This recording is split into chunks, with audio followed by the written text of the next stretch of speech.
우리 옆 사람들 그렇게 인사하겠습니다. 쳐다보시면서 이렇게 인사합니다. 예배에 성공합시다. 인사하겠습니다. 시작.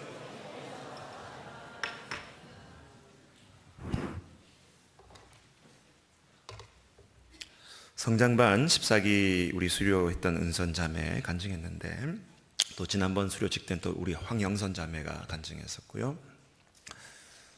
성장반을 수료하는 간증자들의 특징을 보다 보면 늘 언제나 자발적으로 시작한 사람은 드물다는 거예요. 저희 교회 청년부 특징이. 늘 간증자들의 서두가 저는 마음이 없었는데 누가 시켜서, 목사님이 또 강압적으로 시켜서, 또 뭘 해야 되기 때문에 강제적으로. 여러분 그래도 하는 것이 은혜인 줄 믿습니다. 예. 목회자가 뭐 좋지 않은 걸 먹이려고 그러겠습니까? 종국이기 때문에 먹이는 것인데, 자, 여러 사람들 인사합시다. 성장만 안 했으면 꼭 합시다. 시작. 다음 간증자는 이런 간증이 나왔으면 좋겠어요. 너무나 하고 싶어가지고 기대됐는데 마침내 하게 됐다. 그랬더니 정말 은혜더라. 이런 간증이 있기를 주 이름으로 축원합니다. 예, 그랬으면 좋겠어요.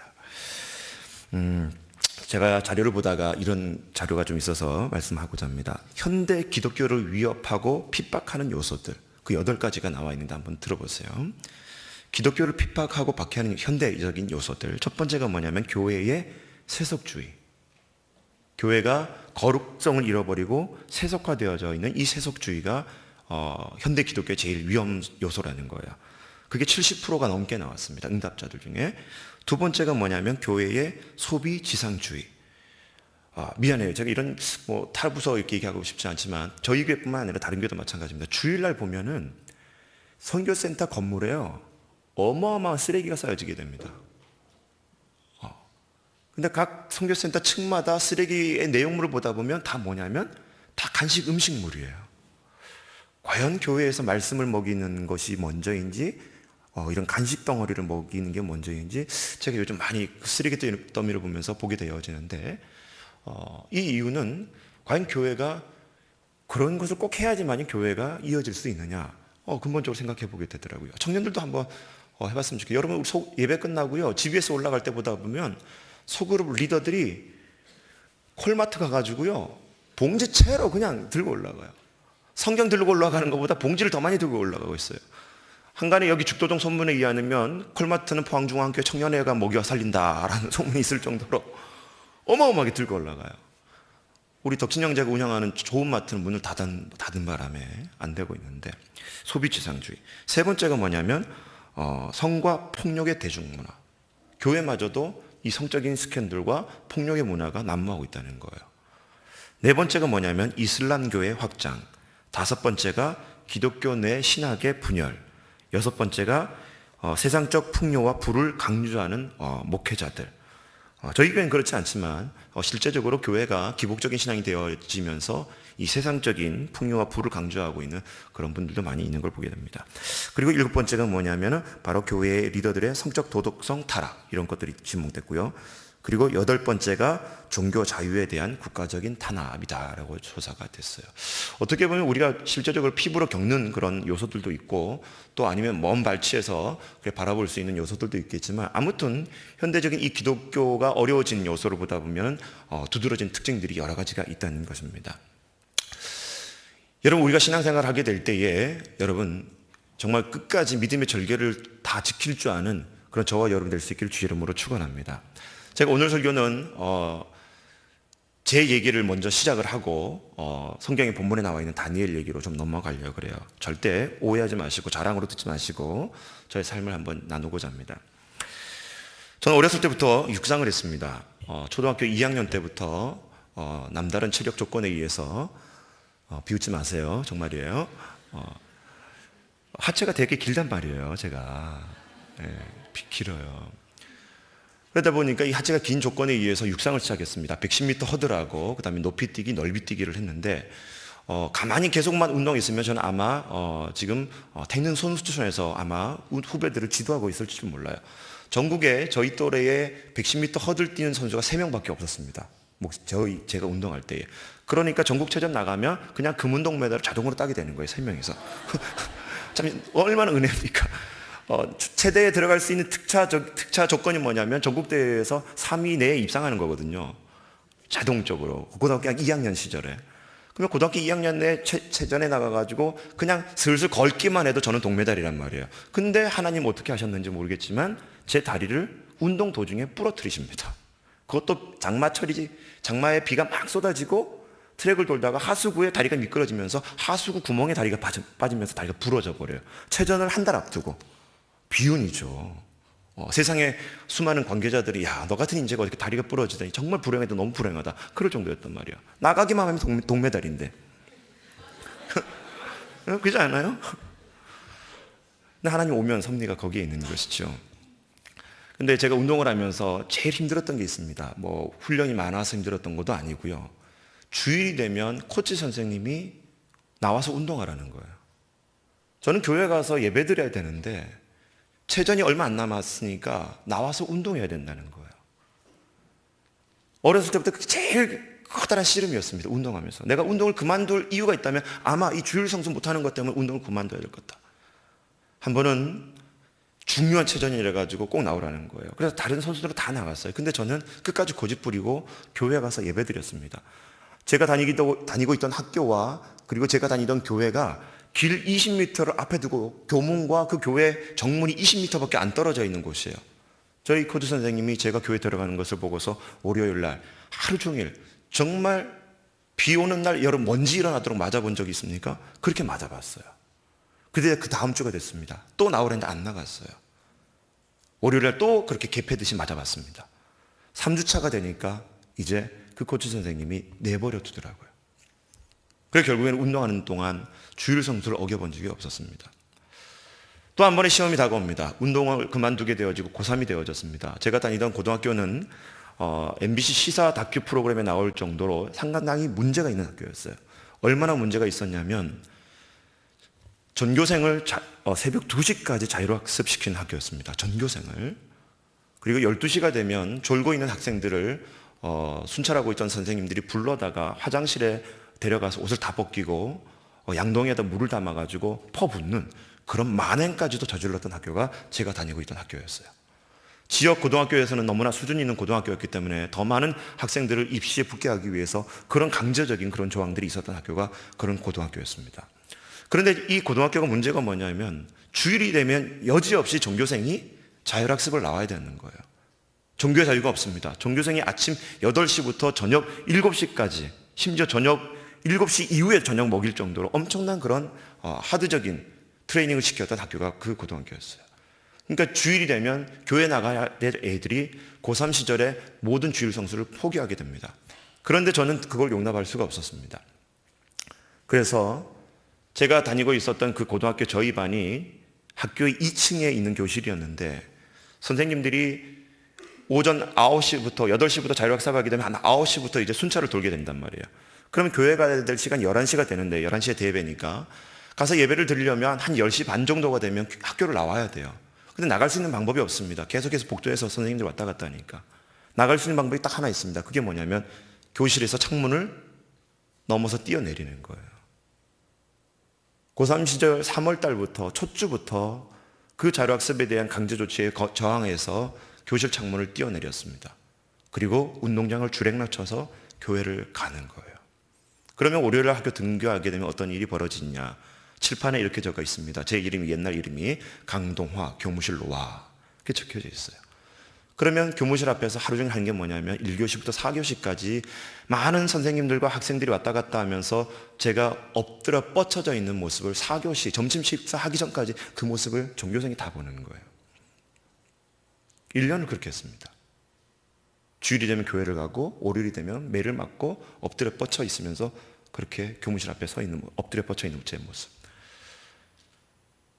많은 친구들이 고민합니다. 1년 동안 포기하자. 1년 동안 우리가 가야 될 대학교를 열심히 준비해서 가보자. 그렇게 권면을 해요. 교회 수많은 친구들이 다녔지만 점점 더 주일 성수를 어기게 됩니다. 포기하게 되어집니다. 공부를 하게 되면서 심각한 고민이 들기 시작합니다. 남들은 이렇게 주일날 열심히 공부하는데 저 친구들은 나는 교회 가서 뭐 하고 있는 건가? 마침내 저희 때는 수능 시대가 아니라 학력고사 시대가 됐는데 제대를 가려고 했던 꿈을 접고 저는 하나님의 인도하심 속에 음대를 지원하게 됩니다. 물론 제가 가려고 했던 학교는 못 가게 되어졌고 다른 지방에 있는 사립대학의 음대를 지원하게 되어집니다. 그때 당시에 전국 음대 경쟁률이 보통 한 3대1, 4대1 이렇게 됐었는데 제가 지원했던 음대 작곡과가 경쟁률이 12.6대 1이었어요. 전국에서 가장 높은 경쟁률의 그런 음대의 경쟁률이 돼버렸습니다. 저희 부모님도 망연자실했었고 선생님도 비웃었습니다. 1년 동안 보기 좋게 교회만 들락날락 하더니 경쟁률 좋은 그런 학교에 지원했다고 막 비아냥거리는 거예요. 근데 시험을 열심히 봤습니다. 은혜로 봤습니다. 발표가 났습니다. 어떻게 됐을까요? 네? 낙방했다고요? 네. 제 자랑 절대 아닙니다. 그 단과대학의 수석으로 학교를 입학하게 됐습니다. 1년 동안 하나님 앞에 주일 성수를 지켰던 결과예요. 많은 사람들이 놀라기 시작합니다. 그리고 시간이 흘렀습니다. 제가 2000년도에 장신대 신대원을 들어가게 되는데 신대원을 준비하게 되면 보통 1년 동안 아무것도 안 하고 신대원 입시만 준비하게 되거든요. 우리 교회 청년부 출신에도 정한 간사도 있었고 우리 은호 형제도 있었지만 모든 걸 다 내려놓고 신대원 입시만 준비하게 되는 거예요. 근데 1999년도에 됐을 때에 제가 1년에 256번의 그런 지방 집회를 다니게 되어집니다. 찬양팀, 선교팀이랑 함께. 1년 동안 공부를 하고 준비해야 될 시점에 집회를 마치고 돌아오면 새벽 2시가 넘는 거예요. 많은 다른 신학생들은 하루 종일 도서실에 앉아가지고 공부하고 있는데 저는 신대원 들어간다고 하면서 새벽 2시에 집에 들어가가지고 책상에 앉아야 되는 위기가 벌어지게 됩니다. 내가 교회에 계속해서 사역을 해야 되느냐, 내려놓아야 되느냐, 회의가 들기 시작하는 거예요. 그리고 주일이 되면 신대원 입시 준비하는 사람들이 교회에서 딱 한 번 예배 드리고 어디로 쏠리냐면 다 도서실로 가는 거예요. 신학생임에도 불구하고. 목회를 하겠다는 사람들이 주일 딱 1시간 예배 드리고 도서관에 앉아서 신대원 입시 준비하는 거예요. 그 모습이 용납이 안 되는 거예요. 하루 종일 교회에서 봉사하게 됩니다. 그리고 마침내 시즌되어져서 장신대 신대원을 지원하게 되어집니다. 2000년도 입시입니다. 여러분도 알다시피 장신대 신대원은 전국에서 알아주는 그런 경쟁률이 높은 신대원이죠. 근데 특히 2000년도에는 경쟁률이 무려 7.6대 1이었습니다. 장신대 역사상 가장 경쟁률이 높았던 바로 시즌이었어요. 어떻게 됐을까요? 많은 사람들이 1년 동안 맨날 찬양 선교한답시고 돌아다니더니 보기 좋다, 꼴 좋다, 떨어질 것이라고 예측을 했습니다. 그러나 어떻게 됐을까요? 당당하게 합격증을 받습니다. 아멘 안 하는군요. 남 얘기라고 기분 나빠하시는군요. 저는 제가 삶을 살아오면서 운동했던 그 시절, 그리고 고3 시절, 장신대 신대원을 준비했던 그 시절, 지금까지도 삶을 살면서 하나님은 살아계심을 제 삶을 통해서 보았습니다. 사랑하는 청년 여러분, 하나님을 누구보다도 정말 우선시하고 그분이 나의 왕이 되심을 인정하는 분이라면 주일 성수를 철저하게 지킬 수 있는 주의 청년들이 될 수 있기를 주의 이름으로 축원합니다. 그런데 여러분, 이렇게 살려고 할 때는 그냥 살게 되는 게 아니라 반드시 다가오는 핍박과 박해가 있다는 거예요. 어려움을 가져다주는 요소들이 있다는 것입니다. 저도 고3 시절에 너무나 매를 많이 맞았기 때문에 포기하고 싶었어요. 많은 사람들이 앉아서 공부하고 있는 모습이 부러워서 저도 포기하고 싶었습니다. 그런데 그 마음속에 다가오는 이 핍박과 박해와 어려움들을 이겨낼 때만이 하나님의 은혜를 잊게 되더라는 것입니다. 오늘 본문에 나와 있는 우리가 잘 알고 있는 이 다니엘의 인물을 한번 살펴보자는 거예요. 다니엘이 15살 때 여러분 남유다가 멸망하기 직전에 여러분 이 다니엘은 먼저 바벨론으로 포로로 끌려가게 되어집니다. 그리고 18살이 되어졌을 때 자기 친구들과 함께 그 왕의 식탁에 올려져 있었던 왕의 진미를 거부하게 되어지고 오히려 자기의 몸과 자기의 얼굴의 빛깔이 그 왕의 진미의 식탁에 차려져 있던 음식을 먹었던 친구들보다 더 밝고 건강한 모습을 보여줌으로 말미암아 하나님의 살아계심을 드러냈던 인물이 다니엘이에요. 그리고 시간이 지나서 다니엘이 잠깐 자리를 비웠지만 사드락과 메삭과 아벳느고가 풀무불에 던져지는 그 위험 속에서도 하나님을 부인하지 않고 하나님만을 경배하는 그들의 신앙의 지조가 있었기 때문에 많은 사람들이 이 다니엘과 세 친구들을 통해서 하나님의 살아계심을 보게 되어집니다. 다니엘이 느부갓네살의 꿈을 해몽하게 되어져서 그 바벨론이라는 나라의 총리로 등극하게 되어지고, 그리고 나중에 이 벨사살이라는 왕이 통치하게 됐을 때 얘 또 예언함으로 말미암아 바벨론이라는 나라가 무너질 것을 예언을 하게 되어지고 마침내 바벨론이 무너지게 되어졌을 때 이 다니엘의 나이가 무려 80세에 이르게 되어집니다. 15살이 끌려와가지고 65년 동안 80세가 되어지면서 다니엘은 늘 한결같이 그 신앙의 삶 가운데 평안했던 삶이 아니라 위험하고 때로는 승리하게 되어지고 다시 위험해지고 승리하게 되는 이 반복적인 삶이 끊임없이 이어지게 되어지는 거예요. 그런데 여러분, 바벨론이라는 나라가 멸망하게 되어지고 메대와 바사란 나라의 다리오 왕이 등극하게 됐을 때 이 다리오는 또 한 번 시험에 들게 되어집니다. 많은 신하들이 이 다니엘이 끊임없이 그 자리에 총독의 자리에 놓여져 있는 것을 보고 시기한 나머지 이 다니엘을 어떻게든 넘어뜨리기 위해서 참소를 하게 되어지는데 왕으로 하여금 왕 앞에만 절하게 하고 다른 모든 신에게는 절하지 못하도록 하는 조서를 전국 방방곡곡에 내리게 되는 거예요. 80세가 넘었던 이 다니엘이 지금까지 살아오면서도 숱한 그런 굴곡의 인생을 살아오면서 신앙의 절개를 지켰지만 이젠 80세가 넘었으며 웬만큼 좀 편안하게 살고자 하는 하나님의 은혜도 좀 필요한데 또 한 번 그에게 다가오는 영적인 시험이 다가오는 거예요. 근데 우리가 잘 읽었던 앞에서 지난주에도 읽었지만은 이 다니엘은 그 왕의 조서에 도장이 찍혀져 있고 인이 찍혀져 있는 그 왕의 명령을 어떻게 합니까? 거절하는 것입니다. 왜? 지금까지 자기가 그렇게 살아왔던 것처럼 하나님 우선순위로 삶을 살게 되는 거예요. 그리고 나서 마침내 그렇게 나이가 들었음에도 불구하고 새로운 왕이 등극해서 그렇게 나라의 모든 현실이 바뀌어졌음에도 불구하고 다니엘은 지금까지 한평생 그렇게 살았던 것처럼 그 다리오 왕의 명령에 불복종하게 되고 하나님만을 섬기게 되는 우선순위를 택하게 되어집니다. 그랬을 때 진정한 승리가 또 한 번 주어지더라는 것이죠. 사랑하는 청년 여러분, 우리 옆 사람한테 그렇게 인사했으면 좋겠습니다. 하나님은 신실한 자를 들어쓰십니다. 시작. 자, 그럼 이제 말씀을 이제 여러분 제가 정리하려고 합니다. 보십시오. 다니엘과 같은 인물, 저와 같이 한평생 주일 성수를 우선으로 하고 살았던 삶을 살다 보면 어려움을 겪는다는 거죠. 핍박과 박해를 당한다는 것이죠. 그때 마음속에 드는 생각이 뭐냐면 하나님 도대체 어디에 계십니까? 내가 하나님 이렇게 잘 믿고 살아왔는데 하나님 도대체 어디에서 뭘 하시길래 지금 내 눈앞에 보이지 않습니까? 웬만하면 이렇게 나에게 매질을 하는 그 선생님 팔이라도 좀 부러졌으면 좋겠는데 저 선생님의 팔의 근육이 점점 더 강해지는 거예요. 하나님 어디에 계십니까? 리차드 포스터라는 청교도 목회자가 이렇게 얘기합니다.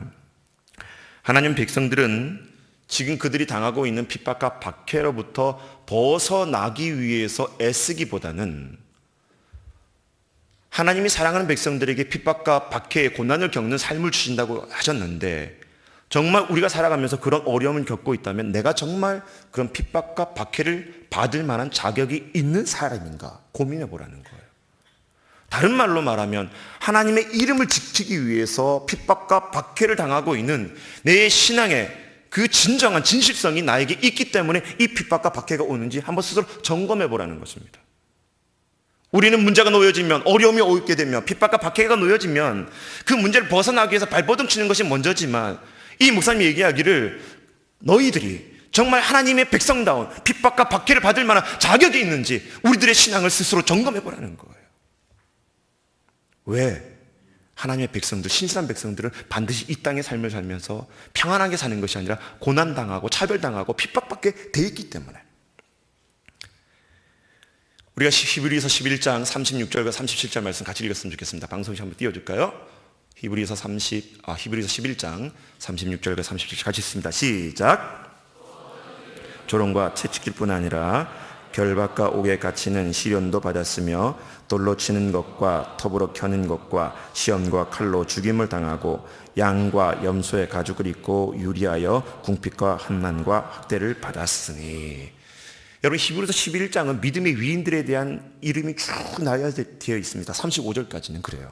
근데 36절과 37절에 갑자기 분위기가 바뀌면서 믿는 이들의 증거가 뭐냐면 어려움을 겪는다는 거예요. 핍박을 당한다는 거예요. 채찍질을 당하고 심지어 양과 염소의 가죽을 뒤집어 쓰고 돌아다니는 그런 모습이 되어진다는 거예요. 예수님 당시에는 초대교회 교인들이 얼마나 핍박을 받았는지 카타곰이라는 여러분 지하 동굴에 들어가 가지고요. 거기서 어떻게든 좀 기회가 있어가지고 엿보고 밖으로 나오려고 하면 그냥 나올 수가 없다는 거예요. 자신의 신분들이 다 노출되어지니까. 그러니까 뒤집어 쓰고 다니는 게 뭐냐면 양과 염소의 가죽을 뒤집어 쓰고 그렇게 여러분 초라한 모습으로 돌아다녔던 것들이 초대교인들의 모습이었다는 거예요. 끝까지 믿음의 변절을 하지 않기 위해서, 자신의 믿음의 그 신조를 지키기 위해서, 그 어려움과 박해 속에서도 그 믿음을 지키기 위해서 그 엄청난 어려움과 핍박과 박해 속에서 그들의 믿음을 지켰다는 것입니다. 사랑하는 여러분, 우리 로마서 8장 35절 말씀 다시 한번 읽어보겠습니다. 시작. 그리스도의 사랑에서 끊으리요 환난이나 곤고나 박해나 기근이나 적시나 위험이나 가리라. 아멘. 여러분, 우리가 우리의 믿음을 지키는 것이 아니라 하나님을 경외하는 사람들은 하나님께서 반드시 어떤 환난과 박해와 공고나 기근 속에서도 우리의 삶을, 우리를 붙들어주는 그 사랑이 하나님인 줄 믿으시기 바랍니다. 그렇다면 그렇게 되어지기 위해서, 하나님의 은혜를 잊기 위해서 우리는 뭘 해야 되느냐? 바로 믿음의 변절을 해서는 안 된다는 거예요. 여러분, 예수님을 부인하는 것을 말하는 것이 아닙니다. 하나님 앞에 내가 하나님의 백성으로 해야 될 도리를 해야 된다는 거예요. 여러분, 수많은 청년들 이 자리에 오늘도 예배드리고 있지만 1년 동안 여러분 주일 성수 얼마나 여러분 밥 먹듯이 어긴 적이 얼마나 많이 있냐는 거예요. 하나님 앞에 예배하러 나온다고 하면서도 여러분 늦잠 자다가 실컷 자기를 하다가 여러분 예배가 지나고 나서 30분 40분 지나고 나서 들어온 청년들 뭡니까? 하나님을 그렇게 섬겨서는 안 된다는 거예요. 내 친구들을 만날 때, 내 선생님을 만날 때, 내 가족들을 만날 때도 그렇게 하지 않는다는 거예요. 만군의 주 여호와 하나님을 섬긴다고 하면서 하나님을 하나님 되게 섬기지 못하고 있는 우리들의 모습이라면 여러분 또 다른 신앙의 변절이라는 거예요. 어떻게 감히 하나님을 그렇게 섬길 수 있단 말입니까?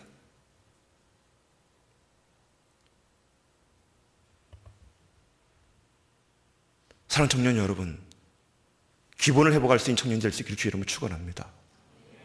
다니엘이 끊임없이 그렇게 업 앤 다운을 하면서 때로는 힘들고 어려웠지만 자신의 그 믿음의 절개를 지킬 수 있었던 것은 끝까지 하나님을 경외하는 자들을 하나님께서는 버리지 않는 것을 그는 경험했기 때문입니다. 민수기 말씀을 보다 보면 이스라엘 백성들이 출애굽을 하게 되어져요. 그리고 나서 도착했던 것이 시내산을 거쳐서 민수기 13장에 가데스 바네아에 도착하게 되어집니다. 그리고 이 가데스 바네아에서 하나님은 이스라엘 백성들이 12명의 정탐꾼을 뽑아서 그 팔레스타인 땅에 있었던 단과 부엘세베까지 40일 동안 정탐하게 하고 오게 하는 거예요. 그리고 돌아오게 되어집니다. 그런데 여러분 40일 동안 정탐했던 12명의 정탐꾼 중에 10명은 그들이 아낙 자손이라서 너무나 거대한 거인들이고 우린 그들 앞에 메뚜기와 같은 존재이기 때문에 이 가나안 땅의 정복 전쟁은 불가능하다라고 부정적인 보고를 하게 되어집니다. 물론 맞는 보고였어요. 가장 현실적인 보고였습니다. 제대로 된 보고였어요. 그런데 하나님은 그들에게 진노하십니다. 그 이유가 뭐냐? 바로 1년 6개월 전에 그 서슬퍼렇던 애굽의 바로 왕의 그런 방해 속에서도 하나님은 10가지 재앙과 마지막에 장자의 죽음을 통해서 이스라엘 백성들을, 바로 왕을 포기시킨 다음에 이스라엘 백성들을 출애굽시킵니다. 그리고 도저히 건널 수 없었던 그 홍해가 놓여졌을 때 하나님 모세의 팔을 드셔서 홍해를 가르게 하십니다. 그게 바로 1년 6개월 전에 가데스 바네아에 도착하기 1년 6개월 전에 그들에게 있었던 일이었어요. 자연을 주장하시고 그 어떤 신보다도 위대하시며 창조주였던 그 하나님, 도저히 불가능했던 것들을 가능케 보여주셨던 그 하나님, 그런데 40일 동안 정탐하고 나와서 그들이 와서 하는 보고는 그 하나님은 어디 간들 없다는 것입니다. 여러분 마음속에 좀 하나님이 계십니까? 아브라함의 하나님, 이삭의 하나님, 야곱의 하나님, 그리고 그 모세의 하나님, 가데스 바네아에서 40일 동안 정탐을 하고 돌아왔을 때 부정적인 보고를 들으셨던 그 하나님, 진노하시면서 하셨던 말씀은 뭐냐면 내가 너희 이스라엘 백성들을 여기서 끊어버리고 모세로 하여금 새로운 국가를 일으켜서 저 가나안 땅을 들어가게 하시겠다는 거예요. 민수기 14장에 정확하게 나와 있습니다. 이스라엘 백성들이 그렇게 출애굽시켜서 지금까지 인도했지만 하나님을 경외하지 못하고 하나님을 제대로 섬기지 못하는 그 이스라엘 백성을 여기서 끊어버리고 모세로 하여금 새로운 민족을 일으켜서 가나안 땅에 들어가게 하시겠다는 거예요. 사랑하는 청년 여러분, 이 시대에 다니엘과 같은 사람이 될 수 있기를 주의 이름으로 축원합니다. 하나님을 하나님 되게 섬길 수 있는 방법이 무엇이냐? 다른 것이 아닙니다. 내가 힘들고 어려울 때에 바로 그 현장에 하나님께서 함께 하심을 믿으시기를 주의 이름으로 축원합니다. 시간이 지나면 우리 그리스도인들의 정체성을 세상 가운데 드러낼 수밖에 없는 상황이 오게 되어집니다. 어떤 청년들은 직장에서 밥을 먹는데 식기도 하는 것도 부끄럽다는 거예요. 교회 다니는 것이 혹시 세상 직장 동료들에게 안 좋게 비춰질까 봐. 교회에 성경책은 들고 다니지만 회사 책상에, 학교 책상에 그 성경책 올려놓는 게 부끄럽다는 거예요. 교회 다니는 것을 그 사람들이 혹시라도 뭐라 그럴까 봐. 여러분, 그 이유가 무엇입니까? 우리는 어느 때까지 이 세상에 여러분 동화되어져서 세상에 묻혀서 세상이 흘러가는 대로, 이끄는 대로 우리는 그렇게 따라가야만 됩니까? 하나님은 다니엘을 통해서 뭘 보여주려고 하셨을까요? 왕의 진미를 거부했던 다니엘, 풀물불 속에서도 하나님 말씀을 지키려고 했던 세 친구들, 사자굴 앞에서도 당당하게 하나님만 경배하고 경외했었던 그 다니엘의 모습들, 끊임없이 그 다니엘을 넘어뜨리기 위해 세상은 공격합니다.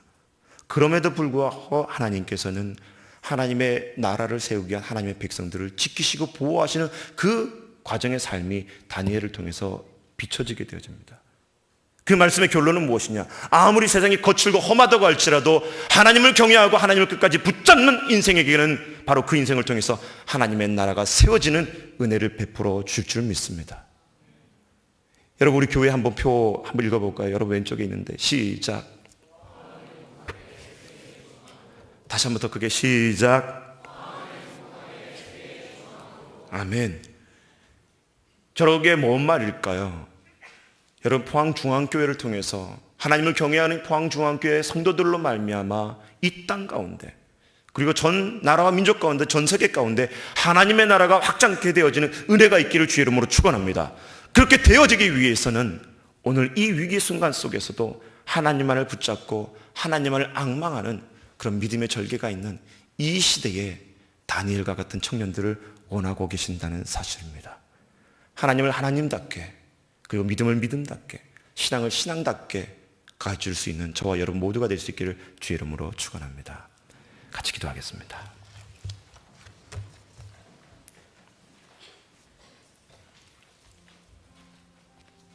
하나님,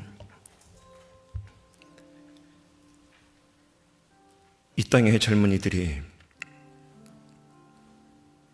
다니엘과 같은 믿음을 갖지 못한 이유가 무엇입니까?